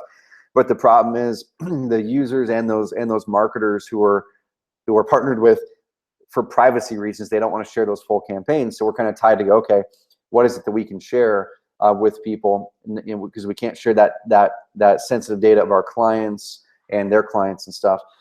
But essentially what it is this lifecycle marketing stuff. Is the ads that are working are addressing the different phases of the life cycle that your prospects are in. It doesn't just address one. It addresses the first phase, which is problem aware. It addresses solution aware. It pulls them up to vetting and verifying. And from vetting and verifying, it pulls them over to comparing and really helping them make a decision that they are the right solution. Okay, so that's really the key thing. Any other questions, guys and gals? I know there's a bunch of people on this call and a bunch of shy people. So either you're completely amazed at the content that was out here and you're already implementing it, or you're completely steamrolled and you're like, oh my gosh, I'm not sure what to implement. So you're kind of in paralysis by analysis. Or let's say you're not even interested in this topic yet because you're not there yet. Let's say that you're in an earlier phase of your business or an earlier phase of your marketing, and you're just not here yet. So you're going, man, that's great stuff. I'm glad I learned it, but I'm not really sure what to do on my website right now. So let me know those questions, guys and gals. Whatever phase you're in, if you walk away from this coaching call not having a crazy clear plan of action on exactly what you need to do this next week to get closer to your goal, I mean, it's hard, tough love here, but it's your fault, because I'm here to answer that question. So ask those questions. If you're not sure what your question is and you're just like, man, you know what? I'm new. I don't really know what my question is. Here's where I am. I just launched a website today. Can you look at my website and see and give me some feedback on what I should do, or what resources should I look at next? Let me know that, because I'm here to help you get from where you are to where you want to be quicker, and I'll give you a specific action plan. I'll review your websites, all those kinds of things on these coaching calls each week, guys and gals. So pop through some questions if you got them. What I am going to do is, while some questions are coming through, you're formulating it in your mind possibly, I'm going to go and show you some things that I would highly suggest people do on your website to get people through solution aware, vetting, verifying, and decision making. Okay, so this is a Carrot customer, once again, that really got their website dialed in, and they decided, they said, you know what, I know I've got this amazing tool at my fingertips. It's going to make my life easier with my online marketing, but what I don't like is I don't like that my website's the same as everyone else's. Okay, but they want to still yield and leverage our system, our processes, our high conversion methodology, our framework. So they went in and personalized it. So they went in right here and put a better picture back there, one that's more unique to them. So that's the first thing I would suggest everyone do if you haven't yet, to really personalize it and stand apart. They went through and updated their copy and their content. Now you can see that they spent a good amount of time on updating some things here. Okay, so they invested some time and or money to hire someone to do this. They put a new picture in there. It's a stock photo. I'm not a huge fan of stock photos, but at least it's a different picture. They went through and had someone make this graphic for them. That was just their choice, that they wanted to go out there and go on Fiverr.com or something and go out there and have a new graphic for them. And then they went out there and laid out some location-specific landing pages here. Okay, and you can see those. And they just typed up some new content, right? Next, they went through here and built out their about page a little bit. So you can see they had a person going here. This is actually custom work. We did not do this for them. They went and did it themselves. So they made a fancy graphic there, modeled after the one that we had made for Express Home Buyers on their website a couple years ago, where it's got the dude's face there above their offer form. This really looks good. Okay, how it works. They went through here and just customized a couple other things. Now, we're not saying that you guys have to customize this much. These people customize a lot, and they buy a lot of houses. I was just kind of showing you guys some ideas. If you are Better Business Bureau vetted and you have a good rating and you want to get it on your website, reach out to our support, and our support can help you with this kind of stuff like this. Okay, our support would be glad to help you with this. And when you shrink it down to mobile, you shrink it down to mobile, you can see how good it looks, and it really, really grabs their attention. Better Business Bureau, quick, clear, clean call to action right there. Okay, I'm gonna drag this back to the size it should have been. Sweet. So there's one example there. Let me pull up a different one here. So here's Martin's website. This is a design that we're testing right now. And for his website, this design where it's just property address and passes to a shorter step 2 form is performing insanely well. But we're testing it on other sites as well, and it's not performing as well on some other sites. So we're in the testing process like we always are here at Carrot. So we have some innovations that we're going to be rolling out with, some performance innovations, some form innovations, some software and tools behind the scenes in our software that you're going to get access to very shortly. Tracking your SEO rankings is going to be available in Carrot here shortly, and a bunch of other really amazing stuff. But this is just an example of something we're testing. So this is not available for people to have yet. We have a small testing group. If we get certain data from that, then we're going to roll out a larger test. We'll write a blog post on it and roll it out to everyone, or at least people in certain plans. We're going to see how it shakes out. If the test rolls out. But you can see what happened here is that they brought in their Better Business Bureau stuff. Okay, you can see a clear theme here that BBB is definitely something that is effective, especially when you talk with sellers. It's an influence maker. Bring in local pictures. Talk about the problems, the pains that you're going to help them avoid. Okay, this page is highly customized. Not saying you've got to do it. Once again, they just chose to do that. But I would suggest putting some videos in here. You know, some testimonials if you have them. And like I said, very, very big key in any type of marketing. It doesn't matter if you're doing online marketing or what, is in your marketing, make sure that whether you used a video or a long testimonial, you find the parts that are the sexiest little tidbits out of there that join those conversations that are going on in their mind that are critical for them to make a decision to work with you, and bring them out there and put a headline up there that grabs their attention, that gets them to want to watch this. Okay, because if you just put a video there without this headline, I'm probably not going to watch it if I'm not interested in the dude's shirt, or if I don't like his face or whatever it is. Okay, I'm probably not going to watch it. This right here gives you context for why to watch it. So make sure you put headlines above your testimonials that's specific to the main hook in there. Right here, once we reached an agreement on price, he let me pick my move out date, and we closed on the date that was promised. The reason we specifically pointed this stuff out is because there's always that question in a seller's mind on, are they actually going to follow through with closing? Are they actually going to close? When can I close? Right here, we address it specifically. He let me pick my move out date, and we close on the date that was promised. That's a big deal. That's not an accident that we took this sentence and put it there from her 2-minute video. Okay, and then we give some more stuff. So anyway, there's a couple quick little marketing tips and tidbits there for you. Roger says, what podcast did the written ad material come from that you mentioned? I'm going to show you right now, man. So right here, so if you go to our blog, and you can always go down and check out our Carrot Cast right here. Just go to Carrot Cast Podcast, or go to carrotcast.com. Okay, but it was one. I'm just going to type it right here, called the credibility score. Type credibility score there in the search box, and it's this one right here called "What is your credibility score?" And what I will do, Rogers, I'm going to send that through to you right now in chat. Okay, send that puppy through to you right there. So give a listen to that. And what I would suggest to you guys and gals is subscribe to the Carrot Cast, because I give a lot of behind the scenes stuff on our Carrot Cast that I'm just not able to give elsewhere. Okay, and that is something I do that every single week. We give a lot of behind the scenes on how we're building our company here at Carrot, how you can learn how to be a better leader. We give behind the scenes on what some of our most successful customers are doing. A Carrot Cast I'm recording Thursday actually is with one of our clients out of San Diego, who was really struggling flipping houses and wholesaling down there because the market was crazy competitive. And he pivoted his business. He pivoted to just doing land, low dollar land all over the West Coast with Carrot, with online stuff, and he's crushing it. And we're going to show you guys how he's doing that in this episode of the Carrot Cast. I'm recording it Thursday. It'll probably be out in 2 to 3 weeks. But go to that podcast. You can always listen to it here on iTunes. You can watch the video. And I would suggest subscribing. So go to iTunes and subscribe, or if you use Google Play or something like that, go subscribe. And I'm gonna give a blatant pitch. Blatant pitch here is go down and give me a rating, because that kind of stuff, being honest, I mean, a pat on the back is nice, or feedback is nice. Anything that just helps me kind of identify whether we're doing the right stuff or not. Okay. And I think, yeah, we're on episode 45, 46 right now, and it's been a lot of fun. Yep, for sure, Roger. Dive in, man. Give me feedback on that too. Let's see, Jeff, great question here. Says, website's been up about 6 to 8 weeks. Would love feedback on what we need to do to drive more leads focused on this website. So I'm gonna pull it up here. Okay, sweet. So I'm gonna give you a couple quick little tidbits here. And so there's two things here. There's driving traffic, and there's converting the traffic into a lead, right?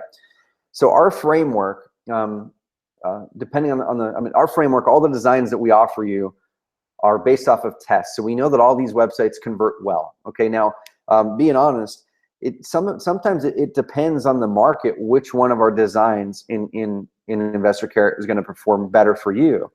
And that's something we'd be happy to test for you if you've got enough traffic coming through, but they all convert well. So the first thing you need to do, that I like to do, is identify which design I want. So you've got our default design in here, and it looks like there's not really any, it looks like there's not really any or very little of your content that has been personalized.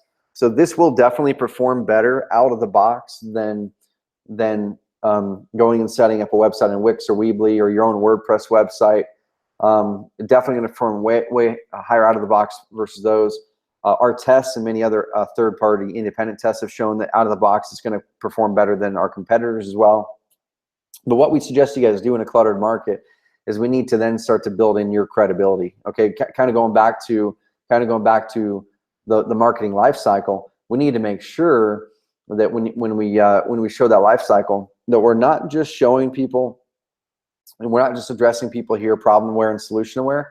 How are we helping them to vet and verify you as a company? Okay, because we can only do so much with our automation, with our templates to do stuff. We're really good at this stuff. Okay, so your website basically takes you 99% of the way there on this stuff. Okay, that saved you dozens and dozens of hours, hundreds if not thousands of dollars, and possibly years and years of your time if you tried to learn this stuff yourselves. Okay. What we need you to work on is this part here, the vetting and verifying and decision, their decision to work with you specifically. Okay, so go in there and just spend an hour or two in getting it personalized. Okay, get a new photo in there that's more specific to Pennsylvania, a picture that looks more like a Pennsylvania house. Okay, maybe change some colors, get some good, clean, very simple branding in there. It doesn't have to be fancy. It doesn't have to be fancy at all. Just clean, simple branding, match it to the colors. Okay, and if you guys need help with this stuff, I can show you how to do that right now, Jeff. Or if you're just flat out, you're like, you know what, man, I just really value my time better. We have what's called the quick start in our marketplace. I'm not trying to sell you all this. I mean, honestly, our ideal world is every single person would just be able to just dive in and implement, just dive in and use the software, not have to go through and purchase any services from us. Because being honest, our business is way easier when we don't have to do services. Okay, so this is not a sales pitch trying to do a money grab. We offer these services because so many people were like, you know what, I just don't have the time to do this. Can you guys do it for me? So we added the service after enough people asked for it. Or I don't really have the knowledge to do this and I don't want to learn it. Can you guys do this for me? So we started offering the services as enough people asked for it. So we have the quick start, which Jeff could go through and do that stuff for you. And it's only a couple $100 for one website. And so you would give us your bio, you would give us testimonials or credibility stuff, you would give us your colors, you would give us all that kind of stuff. If you had a logo, you'd give us the logo, or you can go to Fiverr or something like that, get a very, very simple, basic logo, okay? Then we would build all that out for you. Okay, so it's not advanced stuff. It's basically doing the mechanics of getting that stuff on your website and system. We would even help you pick the design on our platform that you wanted. Okay, because that design that you have is, like I said, is our default one. I just want to make sure if you want to use that one, sweet, use it. It's an awesome design. You know, we have some amazing websites on our platform that convert insanely high that use that design. Here's one right here that I'll pull up. David Brown. Actually, that uses a slightly different design. It's the same methodology, slightly different design. David Brown out of New York's crushing it with Carrot. He went through and did a bunch of personalization on here. That's one of our design options. This one right here is a different design option. So with the click of a mouse, it's going to take you 5 seconds to change from this design to one more like this where it's centered, or one more like this where it's got the navigation on the bottom and it's rounded off. And then you would just go in there and personalize it. You can see David put his logo in there. He put a picture that's specific to New York back there. He uses social media. You don't have to, but he does use it. So he put his social media icons there, which is really quick and easy. And then he chose to go through and just update his content. Okay, so he kind of went balls to the wall with that.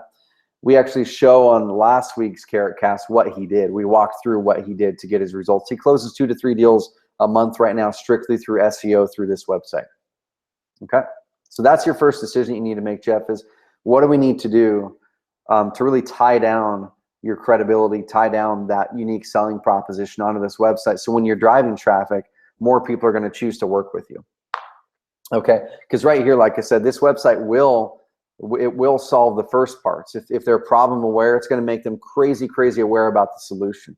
Hey, this company has a solution that can solve my problem, and it's going to walk them through how it works. Okay, that's all done for you. It's going to walk them through to compare versus listing with an agent and you guys. So that takes care of a lot of that stuff. Okay, and then you go in there and put in some of your credibility. So if you don't have testimonials, if you haven't done deals yet, no big deal. Go out there and get character-based testimonials about you as a person. Okay, it could be from coworkers, it could be from your banker, it could be from your mortgage broker, your insurance agent, your neighbor, a person that worked at a nonprofit where you volunteered at, a person at the Chamber of Commerce, a business colleague. It doesn't matter. Get 2 or 3 testimonials that are testifying to your credibility or your character. You know, hey, I've worked with Jeff on many business projects in the past. He's always been courteous, always been on time, and he's a person, when he says he's going to do something, he will deliver. Okay, put that up there with their picture. Okay, and put their, you know, if they're a mortgage broker at XYZ, you know, whatever, Wells Fargo, sweet, Wells Fargo real estate consultant. Okay, that adds credibility. If it's your coworker, you know, I've worked with Jeff for 7 years, and he's one of those people that you can trust him with anything. You know, if I had to sell my house, I would definitely reach out to Jeff for a solution. Okay, picture them or whatever. Okay, so definitely get testimonials on there.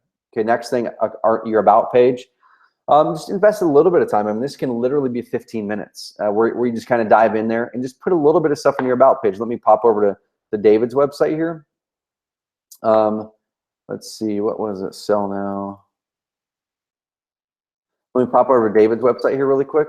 He didn't do a whole lot of fancy stuff on his about page. All he did was take a darn picture of himself, you know, and then he just typed up a little bit. Hey, my name is David. I live in New York. I have a couple kids. I've lived here a long time. I help a lot of sellers sell their houses. Like, that's basically it. You know, then he has a picture there, and you can see that what we're doing here is building this credibility profile. We're putting a picture in here so the prospect can see that this is a real person. And this isn't just online marketing stuff, guys. This is offline stuff. This is structuring a business to be successful in a competitive market. Okay, and then it's telling that story in your offline marketing, telling that story in your online marketing, telling that story in your ads, whatever you choose to do. Okay, so all he did is he went down to the shop, got a simple t-shirt made with his logo on it, stand in front of his house. This is his house. That's actually his house. He's really patriotic. I love the dude. So he put an American flag up there, which is probably up all the time. That really shows part of what he's about. Okay, and then down here, it looks like he's got a video where he just literally has a video just talking about what he does. So nothing too fancy. You could even just start with a picture, nice clean picture. Make sure it's good lighting. This picture could even be taken on your iPhone.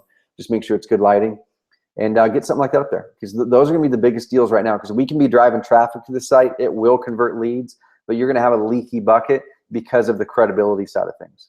Okay, because if you have other house buyers in your same market, whether they're Carrot customers or not, and they land on your site, sweet, it's set up right. It addresses the problem and solution aware things. But then there's that uneasiness behind there where they're not really sure, is this a legit company? Should I work with them? Things like that. Okay, so that's the first thing I would do this week. And then next week, come back and we can dive into the traffic stuff. Definitely, but I don't want to overload you with too much stuff. That's the first thing you should take care of for sure. All right. And I can show you a couple other concierge ones. Like if you're a higher end investor, this isn't even concierge. So this right here, this person went in here, they chose one of our designs. They uploaded a different picture. So this is one in Baltimore. They uploaded a simple logo. They just chose the colors that match the logo. And like I said, if you guys aren't sure how to do that stuff, I can take you behind the scenes right now and show you how to do it. and that would take less than 5 minutes, or our team can do it for you. And then they just went in here and updated some of their content, and they updated the pictures so it's local to their area, put in some testimonials. That's it. Let's look at their company page. So it's not a lot of stuff. It's mainly given a facelift. So it's got a picture of Jim there, okay? Just a little bit about what he does, and the rest of it's just the normal content. So very, very basic about page, but it's definitely stands out a lot more if I landed on this about page versus this one. Both of the websites may have done great on taking me from solution aware to problem, or from problem aware to solution aware. Okay, but now the prospect has a decision. Do I go with investor A or investor B? They're in the vetting and verifying phase. And that's where our marketing needs to kick in, and we need to then build that story. Because if I was here versus here, I would probably 8 times out of 10 choose this company to work with, just because of some simple things. Okay, they have a quick, easy, crazy simple and clean branding. Nothing fancy. Okay, the branding matches their site, and they tie it personally to people. That's Jim. He's a real person. All right, that's why I would focus on this next week for sure. Yep, for sure. Kathy. Okay, cool, Kathy. So, sweet, you're listening to the call. So, can you look at my website and see what I need to start? See what I need to start some paid marketing. So, bringing it up, your website right here. Cool. So, Kathy's gone through and done some of the personalizations, which is great. Looking to do Google paid marketing. A review on it. I'm actually listening to Trevor's coaching call right now. Sweet.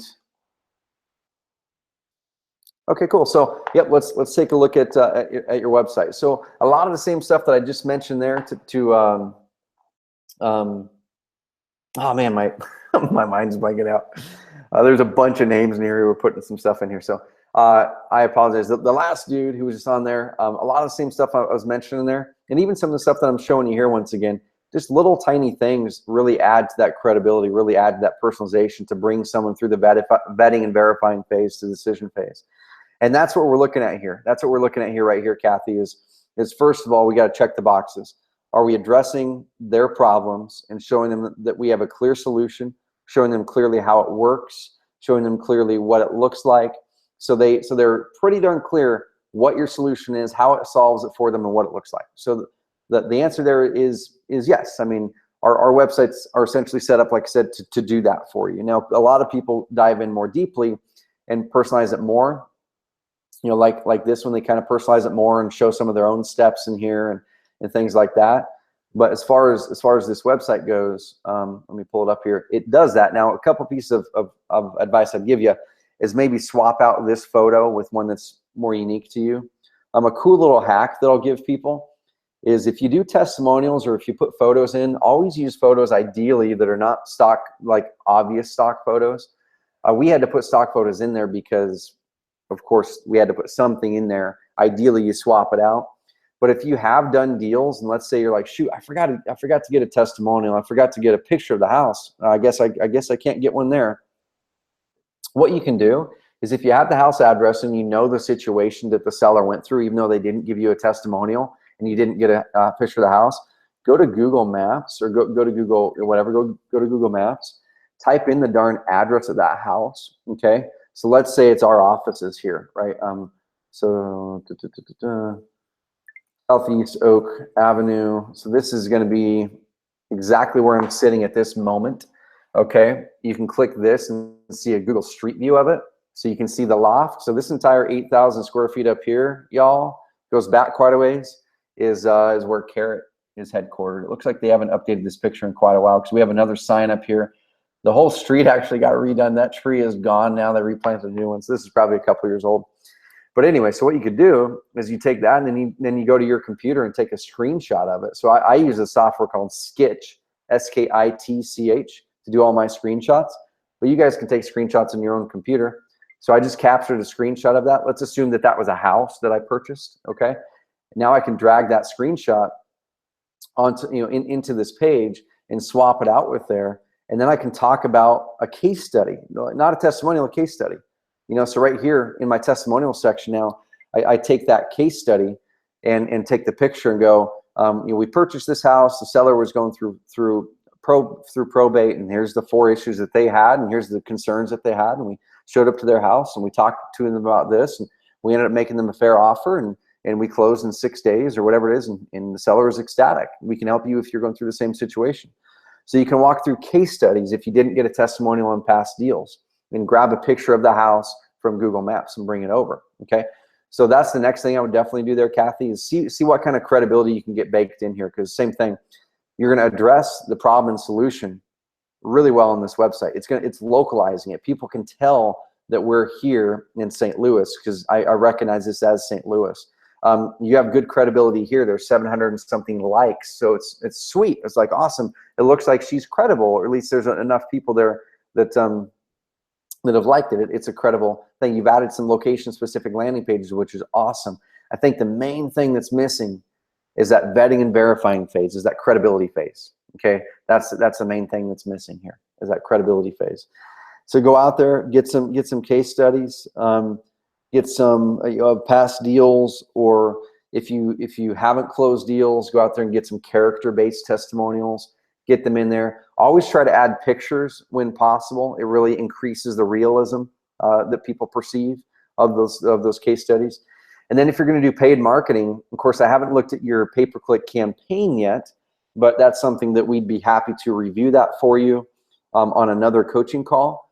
Every now and then, usually once every other month or so, we do a pay-per-click diagnosis call, where Brendan on our team hops in there and diagnoses some people's pay-per-click campaigns. But if you launch a pay-per-click campaign and it's just not getting the leads that you were hoping, Kathy, reach out to us. And if it's really quick, we could just hop in and take a look at it and give you some feedback on it. Or we do have some other options for people who are doing pay-per-click that just need some help setting it up, or need some help just looking at things. Okay, so we're here for you in all phases of that. Just make sure you get the credibility built out. That'd be my biggest advice. All right. Well, shoot, I've got a 1 o'clock call I got to bounce to. It's actually a concierge call. Me and Sean are hopping on it. And like I said, guys and gals, we are completely here for you, no matter the phase, no matter the stage, no matter where you are in your business. Okay, we are completely here for y'all. And we want you guys to look to Carrot as that resource to go, okay, I know that I've got this result, and the result is tied to me having success with my online marketing. You've got under this umbrella of resources here at Carrot. Let me actually raise my computer up. I've been sitting for way too long. I've got the fancy raising desk. So you've got the resources here available at Carrot that we can help you with the strategy. We can help you nail the correct strategy for your business. Okay, you've got the resources. If you're struggling on the technical setup, if you're struggling on what to do with your website to personalize it, we can help you with that in the marketplace. Okay, through the concierge setup. If you're doing 3 to 5 deals a month right now, which is not cheap, like I said, you can reach out to our support if you fit that category. Then we invest a bunch of resources in there for you, and it's about $1,500. Our copywriter comes in. I'm involved in all those on strategy, and our tech team comes in there. So we put a lot of work in there. If you don't have that budget, or you're just like, you know what, I just need a little help just getting the basics done, sweet. That's where the quick start comes in on our marketplace. If you don't want to do that work, okay, and that's only a couple $100. And you would basically give us your branding, the colors, your bio, give us some pictures, some testimonials, things like that. We would coach you through it, and then we would put all that on your website for you. We would attach your domain if you're having troubles with that.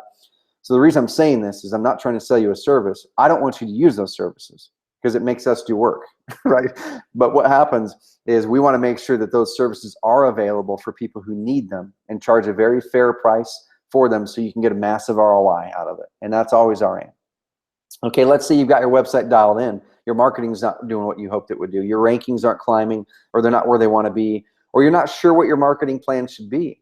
We've got you covered there too. We've got these coaching calls. If you're not sure what your marketing plan should be, no problem. Let's help you with it on this coaching call. If the coaching call doesn't take care of it for you, you know what? Let's set up a one-on-one strategy call with Adrian. Just you and Adrian on our team. Not going to cost you a dime to hop on a call for 20 minutes, 15 or 20 minutes to talk strategy. Okay, we just want to see you guys succeed. Okay, that's why we have all these resources, more resources than any other company in this entire industry, to help you guys succeed with your online marketing and to bake it into your business. Okay, we invest so much there that we want to see you guys succeed. That's why we brought on 2 new customer success team members that started yesterday. They were getting trained up, Levi and Janelle. Janelle is actually a customer of ours.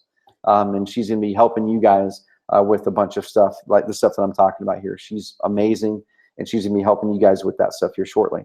All right, so make sure to use the resources. They're all available here for you, and we are just so passionate about you guys leveraging what you've got in front of you, about you guys having a dream, about you guys having a goal, being clear with that goal, creating a clear plan and marching forward on that plan every single week.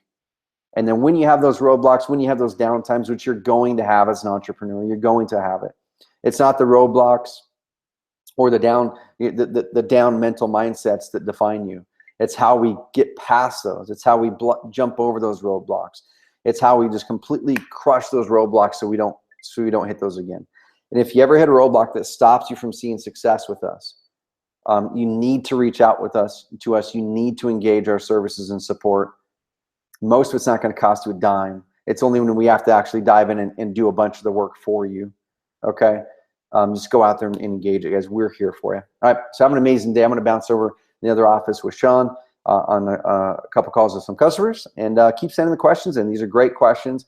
If you're watching the recording of this, send the questions to our normal live chat, and we'll address it with you.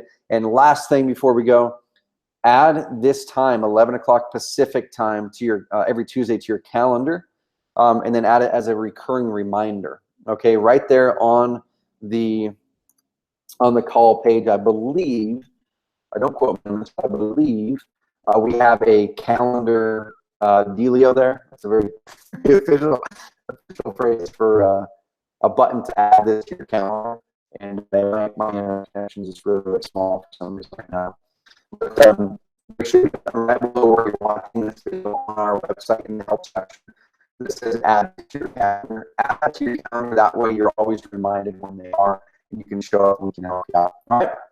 One last thing before we go. If anyone has cool success stories, have you generated leads in the past 60 days that are panning out for you? Have you closed any deals in the past 60 days? Celebrate those with us. If you're here on the call live, send it through to me right now. I got to bounce, but I will get that message even if you send it right now and I got to bounce. Send it through to our support team. We want to celebrate those with you guys. We want to celebrate those wins. We want to celebrate those successes that you have. And that's some of the stuff that fires us up. We take those and put them into our awesomeness channel with our team of communication here. And we love it. So we're going to celebrate that with you. And then we're going to dive in with you and help you amplify it and get more of that. If you have not seen that first success yet, just know it's around the corner. If you implement the plan, if you get clear on your plan, we can help you get clear on it if you're not, and then show up on these coaching calls until you don't need them anymore. All right? So guys and gals, have an amazing rest of the week. We'll talk soon. See ya.